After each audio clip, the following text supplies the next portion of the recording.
Was I the only one that just pretended people were Mexican, like when I was like 5 to 10? Because I just remember like there would be really big stretches where it's like Burt Reynolds is Mexican because he's tan and has a mustache. I went the other way. For a while, I thought I was white.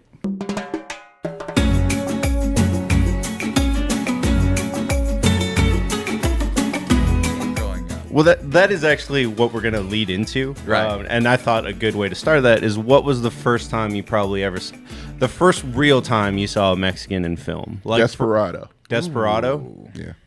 Clearly, it wasn't Antonio Banderas. It was... Well, I mean, the first one is El Mariachi, which is just some Mexican from Del Rio. I don't think I should count. Yeah. Santo. Yeah.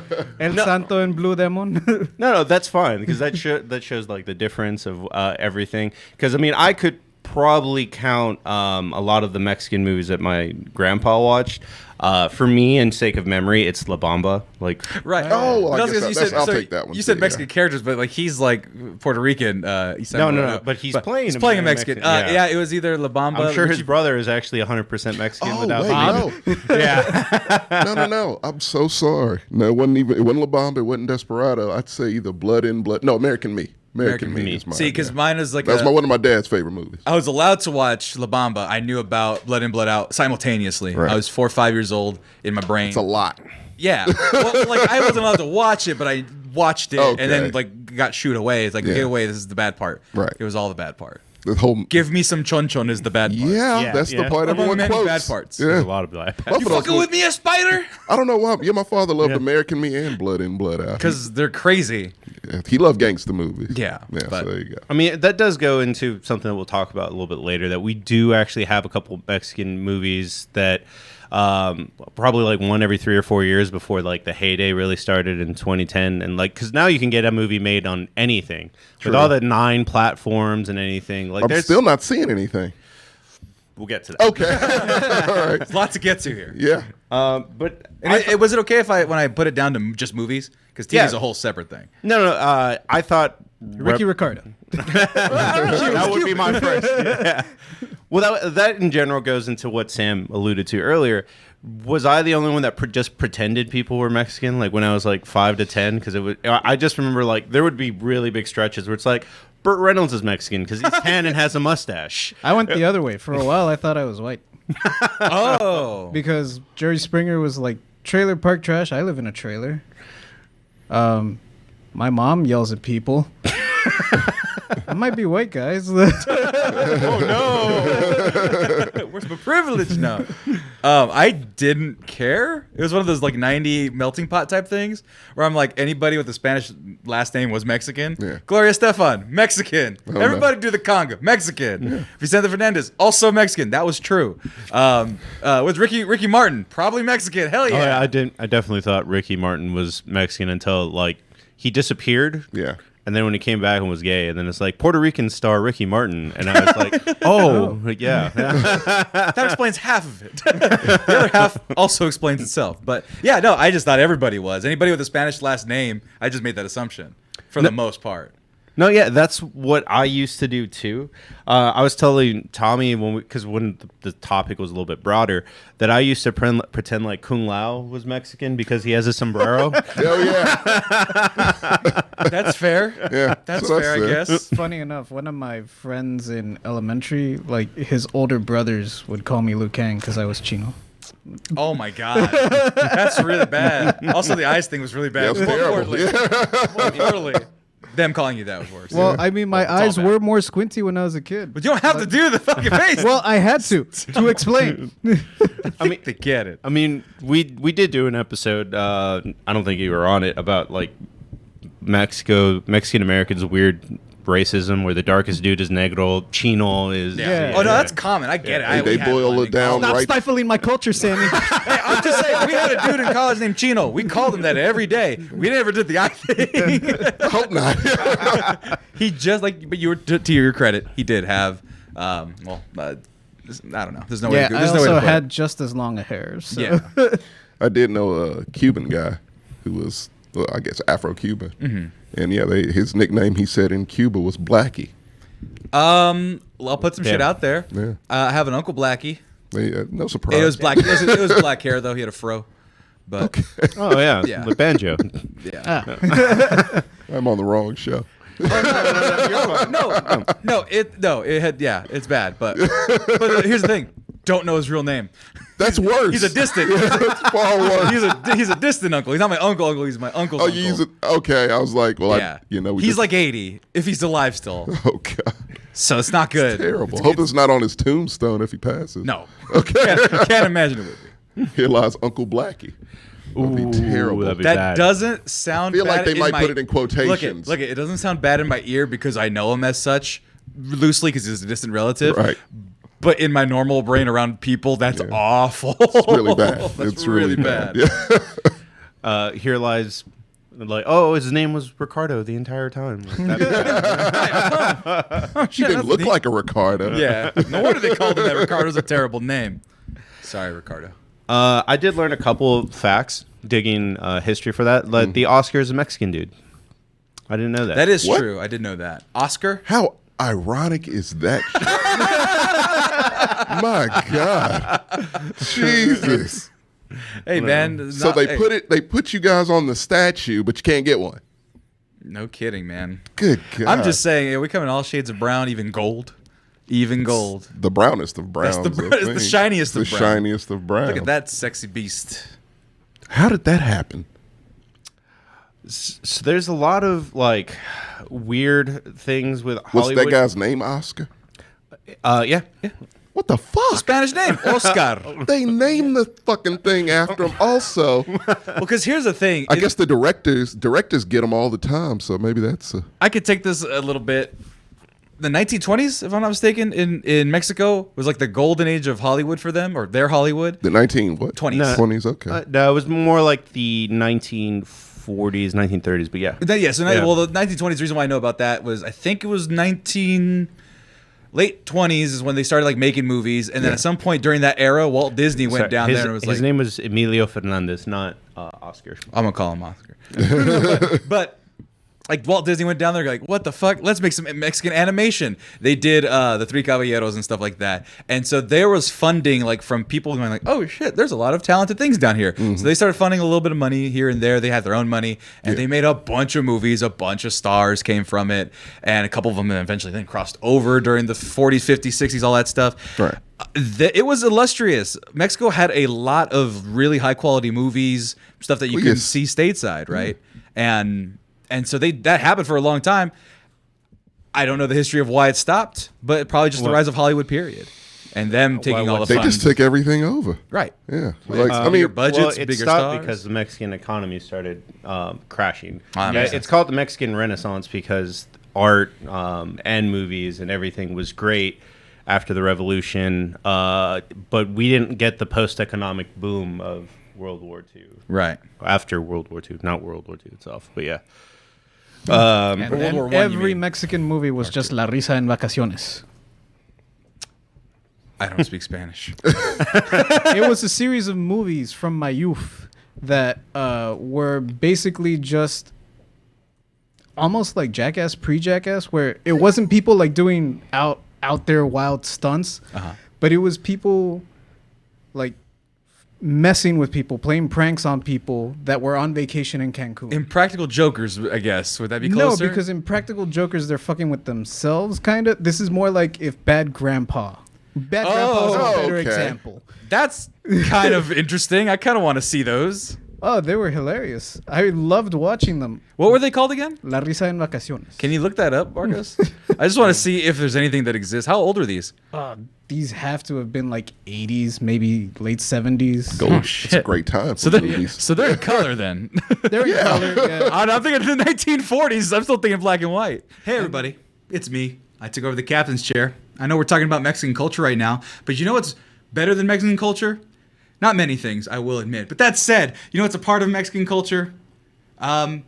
Facial hair. You know, you got to shave every so often. And for me, in particular, I am a Mexican culture. I'm a Mexican person. And some of us have no hair on our bodies. Some of us have many hairs on our bodies. Well, guess what? I fall into that category. And so what I need to do to get all of my body hairs in check is I go to manscaped.com, and guess what? Manscaped.com is presenting this episode and many of our other episodes of The Mexcellence because they support Mexicans who have body hair. Every one of us got the Performance Package 4.0 from Manscaped. And you know what? It came with a litany of items and delightful things, including the Shed Travel Bag. But don't just think that if you're not hairy or if you are hairy, you can't use Manscaped. Manscaped, of course, has the Lawnmower 4.0 with the ceramic blades, replaceable. It's got a light wireless charging. There's no wires on it. It's wonderful. Waterproof up to a certain depth. It also got the Crop Preserver Ball Cream. And we also got the Weed Whacker as well for the nose hairs. I got like a nose hair. I'm sure it went off. But that's not even all, folks. Say you don't have no body hair. Say you have nothing on you. Well, you could always get the various creams and lotions that they have. If you go to manscaped.com, guess what? You can get those various creams and lotions at a delightful discount. For those of you who are watching, you can see that the code's right there. And for those of you listening out there in post, guess what? If you go to manscaped.com and use coupon code MEX20, that's MEX20, you can get 20% off and free shipping on your entire order. And like I said, look at the formulations. I'm going to click that tab.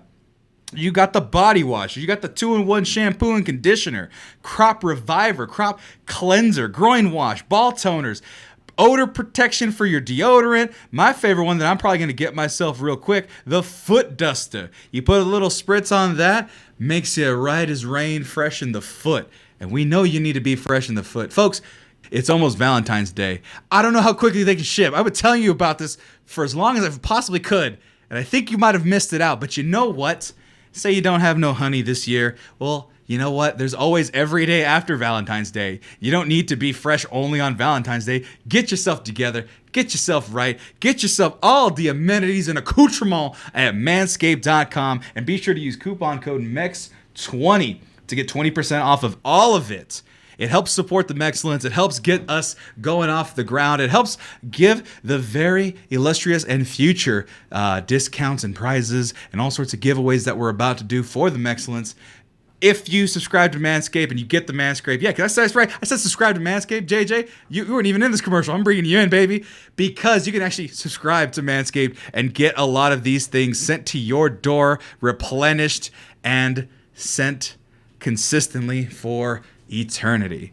Go ahead and go to manscaped.com. Use coupon code MEX20 for 20% off and free shipping. It's wonderful. Get it, buy it, love it, share it, and your balls will thank you. We'll be right back. And yeah, you know the drill. We're going to be back. I had no outro. I actually did look up some of the numbers and was kind of surprised by this, that somehow, I mean, I kind of know how, because my mom and dad don't stop going to the movies. I mean, before COVID. But they said Mexican Americans account for 24% of the box office in any given year. It's true. That's My mom doesn't even speak English, and I take her to movies. Mexicans love movies. Yeah. They love movies, and part of me thinks that it's just because it's something that's communal. Like you could take a bunch of people to go do it and pay your fee and get your food, and everyone's there and can enjoy themselves. Right. That's my idea of it. Hour and a half, 2 hours. Hour and a half, 2 hours. Everyone's having a good time. It's relatively inexpensive. Right. You get your thrills. You get to laugh. You get to cry. Nah, maybe not cry, but laugh a little bit, have some fun, and then you're done with it. And then you go do the rest of your day, right? It's 2 hours. You could say you did something. You say you did something, right? Well, with all that, I mean, I still struggle, because I got into the back door of Mexican movies, is how I feel like it when it comes to representation. Yeah. Now we're moving from when it was when I was a kid to, I guess, growing up. Because I feel like at a certain point, like, what did you get for Mexican American representation in America? It would be things like Selena was a good example, but that's like 1994, Right. 5, yeah, something like that. And then other than that, I mean, you'd get like the Traveling Pants movie once in a while. America Ferrera's early career. I'm about to say it's only one. That's That what I was said, enough. about one every 5 years. Oh, Are yeah. you talking about good or just general? Just in general. Well, I'm counting that not straight to Mainstream. Right. Well, so then mainstream, in what Major I was release. learning, Yeah. what I was, Yeah. because I looked it up, because obviously you had your Mexican movies, and Right. then the real big one, Cheech and Chong in the 70s. That trilogy that they had in that time frame, the 70s, the What about- 80s, that was probably one of the only Mexican American / only one I Mexican saw. that had that kind of headline, right? That they were making a ton of money, Yeah. but people knew about them. They were traveling comedians. They were making good money. Right. They created that image that still goes on today. albums Then that goes into the 90s. Born in East LA. Then you start getting Blood In, Blood Out. You get American Me. You get Zoot Suit. Those types of movies. This Valdez, I forget his name. That's the director. He did like a big chunk of those. I think it's Valdez's last name. But anyway, you get a series in the 90s of that. And then what I observed, 9/11 Bush era, that shit just stops. The shit just shuts Felt down. like it There's a couple shut things down on before. TV. Huh? I feel like it shut down before. Well, I feel they like were- as soon as the 90s were over, They were it shut ramping down. up because you had the Latin invasion. We're kind of going outside of it, just movies. You had the Latin invasion, Ricky That was Martin, more music. and that. But no, that's music. right. But go the music, go the culture, because everything was Latin was spicy, and Yeah. and those types of movies were Zorro. I think was around that late 90s era. Different things were elevating. Spy Kids got the green light under that, right? And that's when Robert Rodriguez started hitting his thing, that 90s era. And then it just dropped off, where then the only person was Robert Rodriguez for a while. And that was like one movie every 2-3 years. And everything else, Spanglish, starring Adam Sandler. Because it's Mexican. That's about a Mexican made. She wasn't Mexican in real life, right? Paz Vega, yeah. I'm not sure. That's the thing. Marcos we don't is know. on it. Yeah, we don't know anymore, right? So that's the thing with this kind of stuff, was that you would get every so often that She's kind Spanish. of story. Yeah. Of course. Chocolate. Things Chocolat that had was Spanish French. influence. Yeah, I was like, I don't know. Chocolate. Chocolat was French. Confused me. I never saw it. I thought it was a Spanish word. That goes back to him pretending it was I Mexican. pretend. Are you going to say Amelie next? No, no. If it was Amelia, then I would. Oh, yeah, true. But it's not. I mean, look, you're right. Actually, it would have been chocolate. What am I? I'm a fucking idiot. Anyway. See, you say it was an uptick, and I just saw the same thing of just, still like, movie or, celebrity, a star, big gap. We'll throw another celebrity, a star in this mainstream movie, real low-key supporting role, big gap. And then it was just a long period, to me probably the best period with you guys in cinema, your directors. You can direct the hell out of a movie. Oh, yeah. The late 10s. Yeah, it would be late 10s, yeah. Like, we were talking about it, like, as if you care about Oscars, which I love the fact that, Mexicans win Oscars now. Right. I think it's pretty cool that of the last 9 Oscars, the best directors, it's gone to Mexicans 5 times. Five times. And that was it was two like, of them twice. No, it was 4 in a row It was. at one point. In a row. It was Legit in a row. it was dominance. Yes, pure And- dominance. And it got me super mad. The Tom Brady of directing. It's Mexican. Mexican. He only had a 3-peat. We had a 4.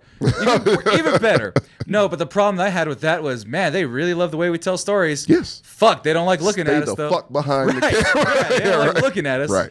They'll enjoy a monster fucking a woman, a fish monster It's a fucking a beautiful woman. fish monster. Beautiful fish monster. Yeah. He has abs. He does have abs. Right. He's in great shape. Well, it's all that swimming. All that's got that Michael Phelps body. Exactly. Yeah. But right. Oh, it's a Michael Phelps Origins. I haven't seen it.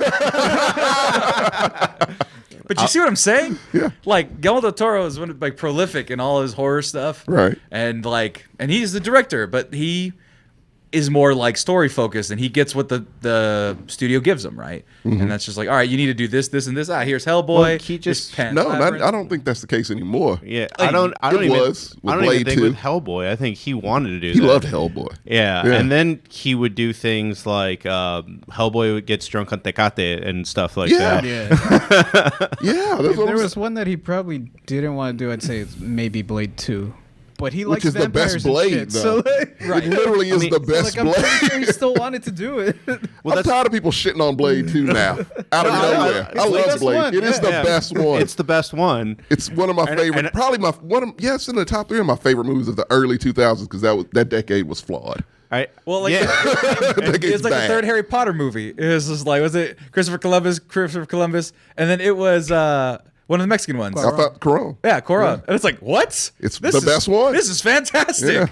That's one with Sirius Black, right? Yeah. Prison Azkaban. Yeah. Yes, that's what I'm The saying. best. We're the best. But it's funny how you're the best when you have to put like Bradley Cooper and Leonardo DiCaprio and Emma Stone in your movies. You have to direct them, but you can't direct anything. Roma should have won Best Picture when it was nominated. That was a wonderful movie. It's a beautiful, amazing fucking movie. Didn't win Best Picture. Should have won, but no. What won that year? Do you remember? What year was that? Roma? Yeah. I want to say 2017. Roma 2017. nominated. Let's see here. Fuck, did win. I'm usually good at Before this. Rona? It's That was way before Absolutely. Rona. I was here in Austin, so 2019. oh shit. Oh, that was 2019. It was like right Barely. before Okay, I apologize. This is our last chance. Technically, the ceremony was 1 month before Rona. Oh, wow. They caused it. They did it. It's their fault. Let's blame Hollywood. Exactly. I'm good with that. Some people think it was So Harambe. what did win? It was Roma.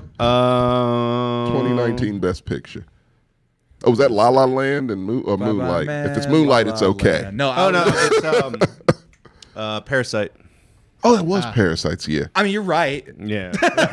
You're right, Academy. It should have been, no, I'm not. That's pound for pound. That's a pound for pounder right there. It's just that Parasite's Roma's highly fun underrated. to watch. It is. Roma's is good It's cinema. very, that's it. Yeah. It's very, Good, great cinema, but it's not rich a cinema. fun movie. Yeah, yeah. Parasite at least has a guy bashing a guy's brains in. That's neat. The rock that he hugs. Exactly. Yeah. So. Yeah, Parasite's brilliant. So yeah, it lost fairly, I But suppose. the fact that it took that long for a native dark-skinned woman to be a lead, period. Yeah. Period. That's Let crazy. alone one That's of the fucking best movies of crazy. the And you're last right. decade. Like Yeah. name And we hated it. The Mexican, not like we, like not us individually, but culturally, Yeah. there was a lot of that light-skinned The colors. preference colorism Mm-hmm. was just rampant with that poor woman because they'd put her on the front of a magazine, they'd lighten her 3 shades, 4 Good shades. God. And obviously, too. Yeah. It took a few that put their hands down, were like, this is what she fucking looks like. She's a dark-skinned Mexican, indigenous Mexican woman.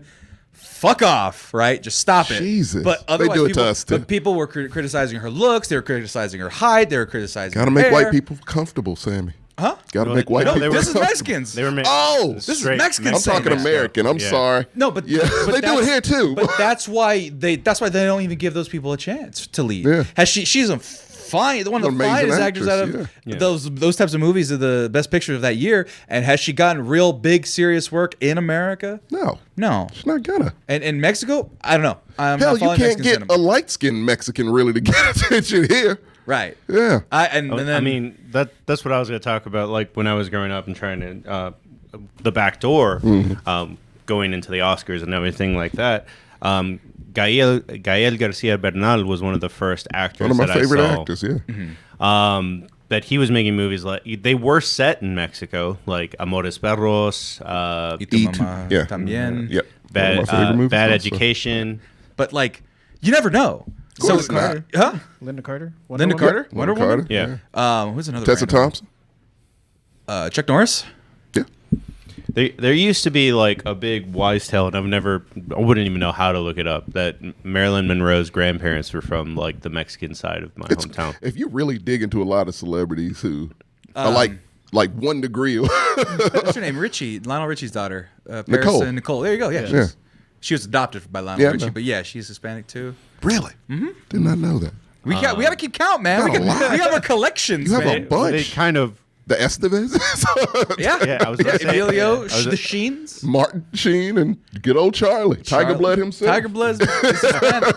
And that's the thing. I even fear saying things are Mexican anymore because I don't like the word Mexican. Or no, I'm sorry. I don't like the word Hispanic. Generally speaking, I've learned throughout my Chicano studies. I don't know what. Can I be honest? you don't know what the right word. I have is. no fucking clue Neither what do to we. call. Yeah. Yeah. Well, no. What's a call is different than what I know what the titles mean. I don't know what to call who. So if I called, but here's the problem, right? If I called Come on. Charlie Sheen Mexican and he was Cuban or Panamanian Yeah. or Ecuadorian, at this point I'd get I'd get you called guys- out on it, but it would be corrected. Look. Versus if you say Hispanic, and that's the origin of Spain. If you say Latino, it's the origin in Central America. I just wish you guys. Hey, Who followed? We're like, hey, I heard a noise. We did a good. Danner D. Jones followed us. Thanks, bro. Thanks for the follow. Sorry. He's half Mexican. No. was that? Aaron Neville. Aaron Neville? Might as well. Might as well. But no, like, look. But we don't know, right? I wish you guys had like the copyright on brown, but it's a lot of brown people in the world. I would like to thank India for jeopardizing brown. They fucked it up They're for you. equally as They brown- fucked it up for you equally as big brown time. as us. Yeah, they So- really did. Because I really wish, because Right. you guys deserve a color like we A got. good unifier. Yeah. That's the hard part. Don't call me African American. That's some bullshit. I'm black. You black. If they can be white, goddamn it, I'm black, and you should be brown. If we're simplifying that shit to that Right, but degree, here's the thing. A lot of us aren't even brown. A lot of us are light skinned. do I look black? I'm brown. No, I'm talking about, I'm talking about purely like this, right? This is brown. Yeah. My sister about as white as this piece of paper, right? Whatever ignorant Klansmen would call you because they can't speak words, that's what you are. Well, like I was saying, Mexicans were the bad guys for like a good 10, 20 years, to the point that the Mexican president was like, you guys need to stop, like, because of hate crimes and stuff like that. They were like, you need to stop, like, just keep making us the bad guys for everything. They kind of stuck. Well, I mean, it stopped Donald when Trump did Germany not help. Yeah. Yeah. It started comes in with Germany. cycles. Right. It comes in cycles. How did Right. oh, yeah. Well, the World World War Wars. II. Well, I know. Yeah. Then it was Russians, right? Communists. Oh, Communists. that's right. Right. And then the 90s. 90s. Well, 80, Cold War era ends in like 90s. Actually, Who was the villain? In the Europeans, I it think. was still Russians and well, Europeans. Hispanics, Germans, yeah. Yeah. Hispanics did make a comeback because of Al Pacino being the bad guy, Scarface. Scarface. But he was he was an anti-hero. I understand, but when you have a Cuban bad guy and then you have directors making I 20 don't John think Claude he's Van the Damme bad movies, guy. That's what did it. yeah, Yeah. no, but he is kind of the bad guy, and then in the sense Not that in my heart. it's he's an anti-hero He's for an sure. I'll take that. Okay. Yeah. And if you want to say he's not a bad guy, definitely the Hispanic dude that shoots him with a rocket at the end. He was the villain of the film. And he was definitely Hispanic. They made a note. Exactly. I feel like he was a white guy with like. Oh, didn't he no. not look like that? I don't know, man. Okay, I don't know. He might. I don't know. That's what I always thought growing up. Right.